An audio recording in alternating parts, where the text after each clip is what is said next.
Approximately 300,000 people that regard themselves as Kuwaiti citizens are not considered as such by the Kuwaiti authorities.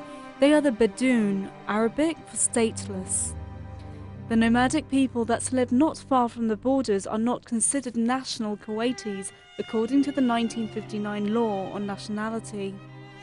From that year on, neither the Bedouin nor their descendants have rights in Kuwait.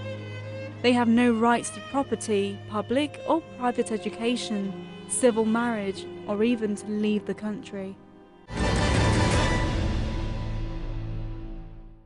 From Caracas, I'm Cody Weddle. Today I'm joined by Muhammad Al-Khaldi. He makes up one of the hundreds of thousands of Bedouins from Kuwait.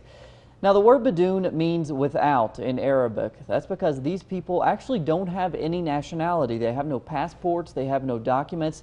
And because of that, it often means they don't have access to basic services like healthcare, work, and education. Mohammed, thanks so much for joining us. Oh, thank you. I'm very happy to be here. Thank you for the invitation. You know, I'm not sure most people out there know what it means to be a Bedouin from Kuwait.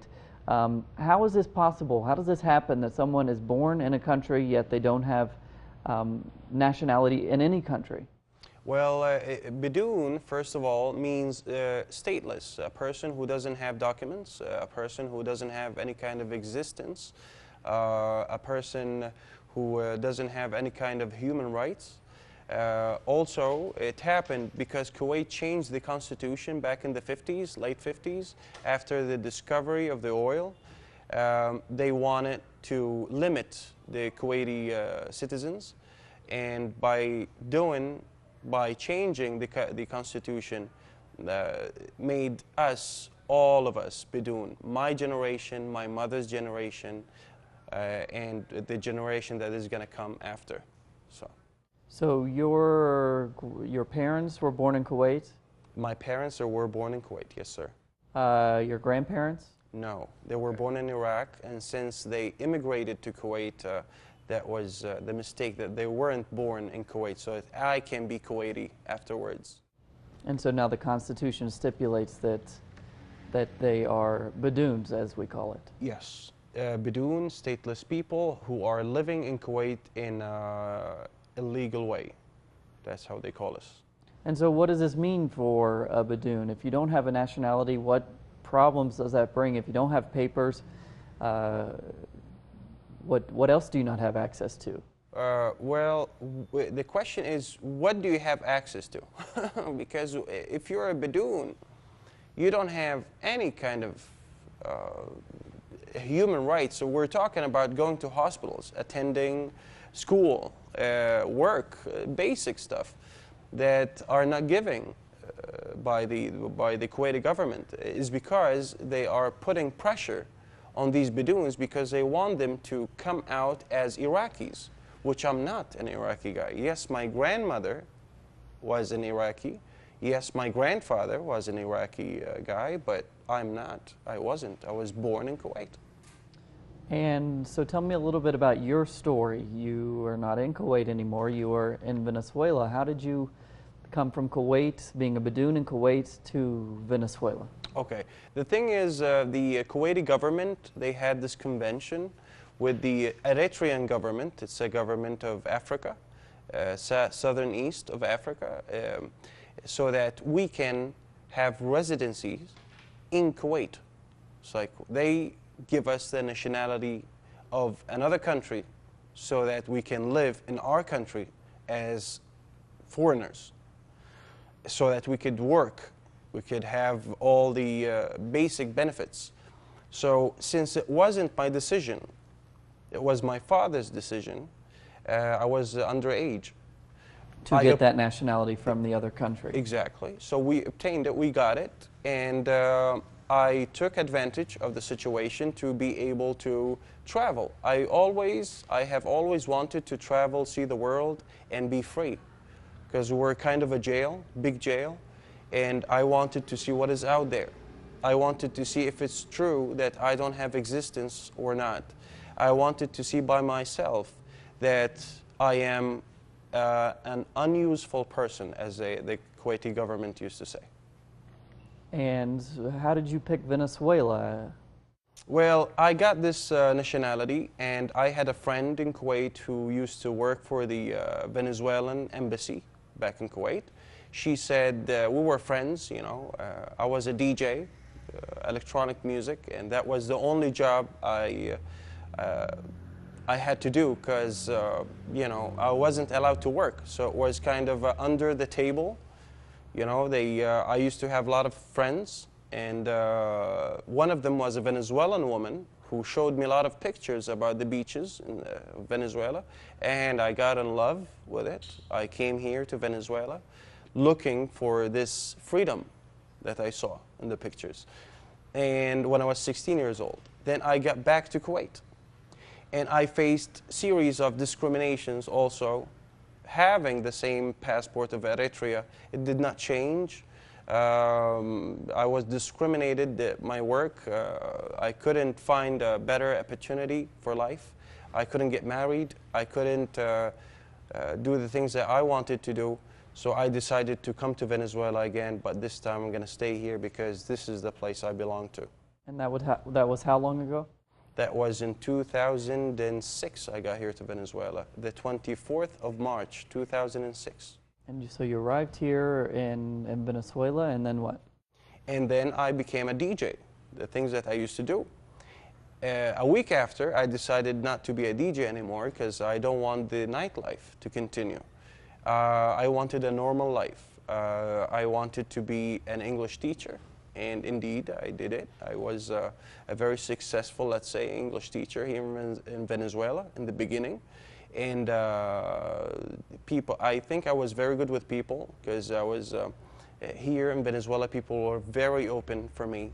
I think Venezuela gave me everything that I was looking for, that I was dreaming for a long time. And I'm very appreciative to this opportunity and to be here in Venezuela. I would call myself Venezuelan now. I was going to ask you that. What do you consider yourself?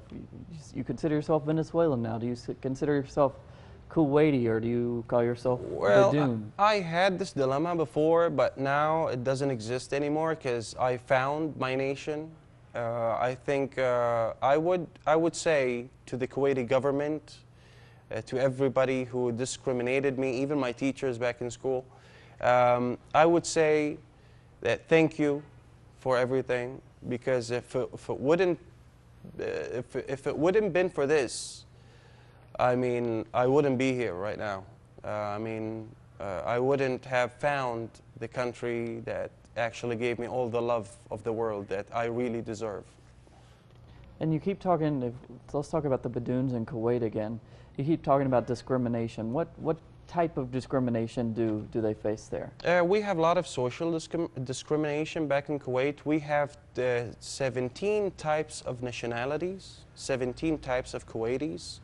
We have Kuwaiti type 1, Kuwaiti type 2, Kuwaiti type 3, and it goes on. I was Kuwaiti type 17, and nevertheless, I wasn't a Kuwaiti. So it's all about benefits, who has more money, who has the biggest house, and I wasn't really focusing on that. All I wanted is a normal life, a life that I can carry on with my, let's say, talents, or if I had some, would study. All I wanted are like basic stuff that I wasn't allowed to get.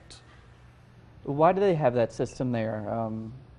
In most countries, if you're born in that country, you are considered a citizen of that country. Why do they maintain that system of categorizing people as a Bedouin? When you look at it, the population of Kuwait is 1 million. I mean, there are 3 million in total, but 2 million are foreigners and 1 million are Kuwaitis. So obviously, it's all about money. It's all about benefits, as I told you earlier, and you know, that's what happens when people, they base life on money and wealth. So there are a lot of people who don't care about that. There are a lot of people who care about simple things in life.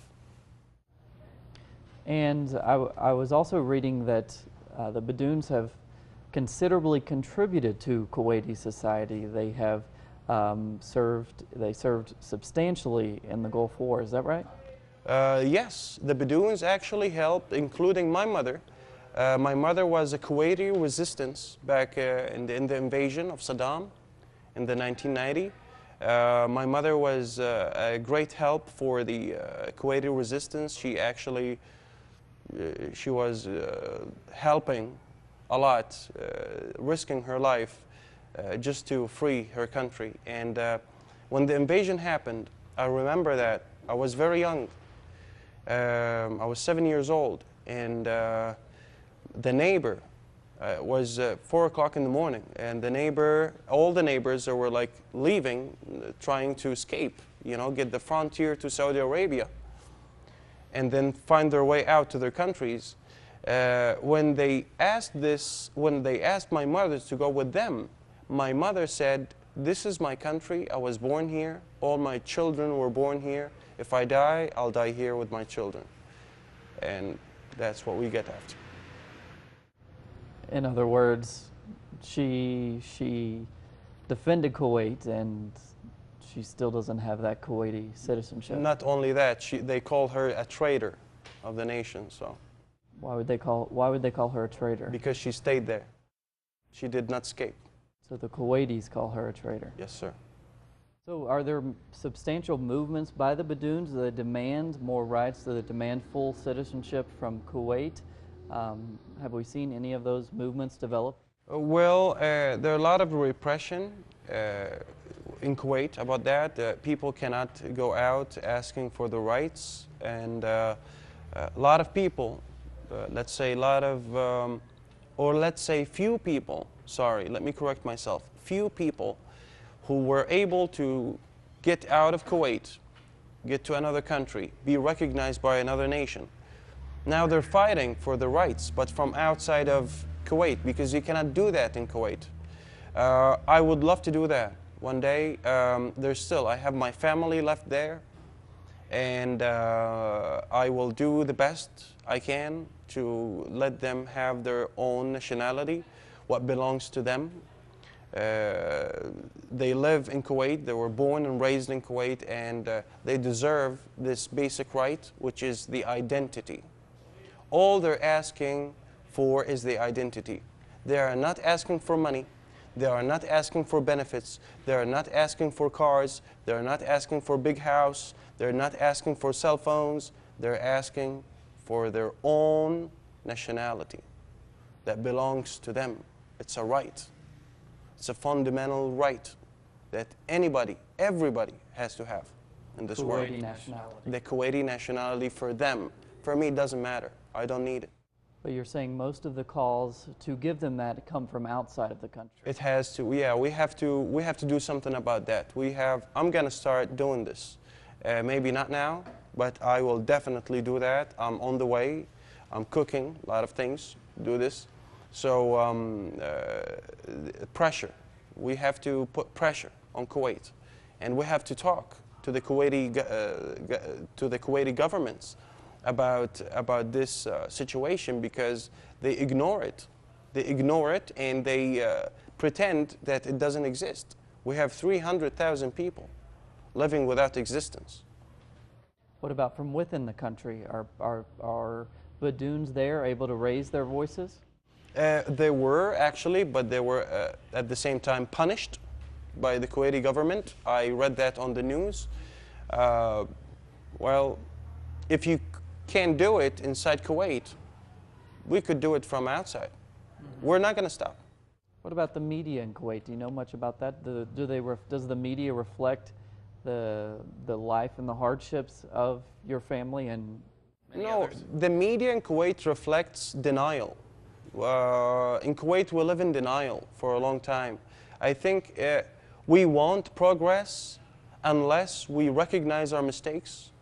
We know that we've done wrong, and no resentments. We have to go further. We have to find a solution for this, because it's we live together.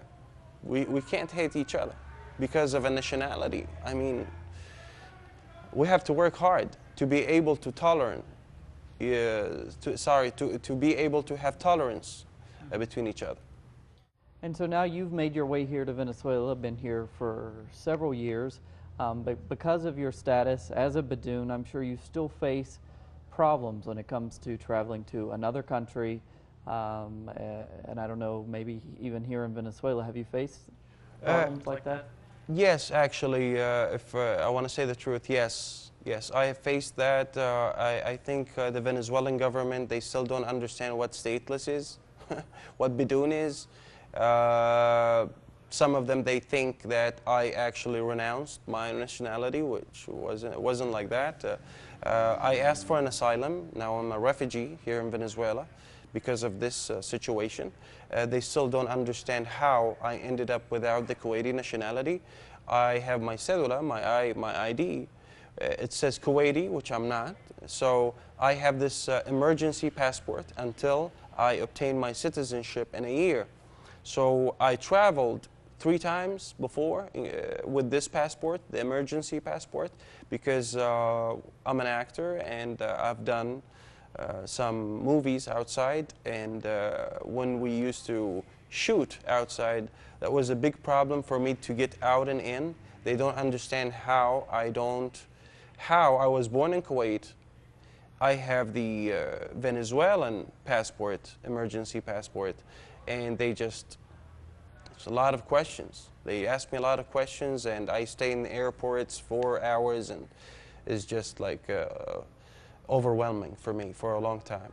It's been a long time. Because of that status as a stateless person. Yes, and I don't blame them, because if I put myself in their shoe, I would understand that this person was born there, but he doesn't have the nationality of that country. I would think of it millions of times and not let this person in. I would understand that. But you've told me that you hope to eventually become Venezuelan, is that right? Well, it's not a hope, it's a must, because there's a law. There's law here, and there are rules, and there's a constitution. And the constitution says that if there's a person who is being resident here in Venezuela for 10 years, in my case it's 10 years, in the case of the Spanish, Portuguese, Italian, and Caribbean, Latin American people, it's 5 years. It's been reduced to 5 years. So I have 9. Next year I'm going to have 10. Eventually I will be Venezuelan. It's not a hope. It's a must. And what do you think about that, becoming Venezuelan? No longer Bedouin, no longer stateless, but Venezuelan. Well, I mean, when I sing the national anthem, I sing the national anthem all the time. They broadcast it every 6 o'clock also in the afternoons. When I sing it, I feel I belong here. All my friends, they're Venezuelans, and I fit in so much in this society, in the culture. I feel like I'm being adopted by Venezuela itself, and they call me another Venezuelan guy. They say this in Spanish, tú eres otro venezolano más. You are another Venezuelan guy. So they consider me Venezuelan. I consider myself Venezuelan. I am Venezuelan, let's face it. And so tell me a little bit about your personal life. I know you work as an English teacher, and what else do you do here in Venezuela? Well, I do acting from time to time. I have done 3 movies so far: Esclavo de Dios, God's Slave, Solo by Jose Ramon Novoa, Joel Novoa Schneider, and also I've done Zeta, it's by Manuel Pifano. I have done 3 movies so far, 1 short film and a play by Jesus Delgado. So I am very happy to have this opportunity to be an actor. Also, I will be very, very happy to finally represent Venezuela, because now in this moment, I am a Venezuelan, I am an actor of nowhere. I'm an actor who they don't define how, is he Venezuelan, is he Kuwaiti, what is he? But in a year, I will be more than happy to say finally that I am a Venezuelan actor. So that makes me very happy. You've worked on several projects here in Venezuela. Yes, and hopefully in the future, I'm gonna make kind of 2 movies outside with a big production. So that would be also good for me and for Venezuela. And do you feel like when you have that nationality, being an actor or any profession you want to follow, so many more opportunities will open up? Oh yes, oh yes. A lot of opportunities, they're going to open up, as you said, and I will be very happy to invest all of this, let's say, money into the country, into my people, with my people. I mean, I feel so attached to this country that makes me that this is the place that I want to be. I might travel, I might go places, but I will always come back and I'll always invest here in Venezuela, in my country. It's almost something we take for granted, having that passport, those papers, being from a place, but for you, your family, and your people, it's extremely valuable. It is valuable. It is valuable, actually, if that what happened to you, if you face all these series of discrimination since you're born. I think a lot of people don't understand that, what stateless is. But if you put yourself in their shoe, I think it's a crazy place. And a lot of people, maybe here in Venezuela and outside, they don't value, they don't appreciate the fact that they have a nation, the fact that they belong to somewhere, and nevertheless they're not faithful, they're not loyal to their nation. So it's crazy, let's say, so what is happening, but let's say it teaches me a lot to be able to give a value to a country that you really love. All right, Mohammed, thank you so much for coming in, explaining your fascinating story, a story I'm not sure many people out there were aware of, but now they will know of the history of the Bedouins and of your family and of your people there. No, thank you so much. Thank you. From Caracas, I'm Cody Weddle. We will see you again next week.